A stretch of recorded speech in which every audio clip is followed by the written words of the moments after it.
સમાચાર વડોદરાથી પ્રાપ્ત થઈ રહ્યા છે કે જ્યાં ધોધમાર વરસાદ વરસી રહ્યો છે। વડોદરા ભરૂચની વચ્ચે ધોધમાર વરસાદ, વિઝિબિલિટી ઘણી ઓછી થઈ ગઈ છે। વરસાદના કારણે થોડેક દૂર સુધીનો રસ્તો પણ નથી દેખાઈ રહ્યો।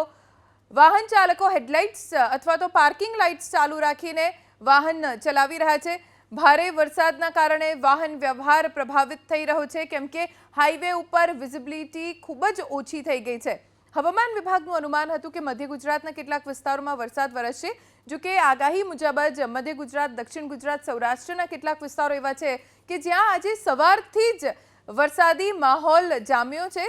દક્ષિણ ગુજરાતના પણ કેટલાક વિસ્તારોમાં વરસાદ વરસી રહ્યો છે। તો અત્યારે જે દ્રશ્યો આપ જોઈ રહ્યા છો એ છે વડોદરા ભરૂચ હાઈવે પરના નવા એક્સપ્રેસ હાઈવે ઉપર વરસાદ ખૂબ જ વરસી રહ્યો છે અને વરસાદનું જોર એટલું બધું છે કે રસ્તો પણ નથી દેખાઈ રહ્યો વાહન ચાલકોને, જેના કારણે વાહન વ્યવહાર પ્રભાવિત થયો છે। વાહન ચાલકો પોતાના વાહનની હેડલાઇટ્સ અને પાર્કિંગ લાઇટ્સ ચાલુ રાખીને વાહન ચલાવવા માટે મજબૂર બન્યા છે। જો કે વાતાવરણમાં ઠંડક પ્રસરી ગઈ છે।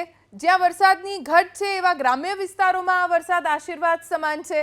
આસપાસ ઘણા બધા ગ્રામ્ય વિસ્તારો આવેલા છે જ્યાં આ વરસાદના કારણે ખેડૂતોને ખેતીમાં ફાયદો થઈ શકે છે।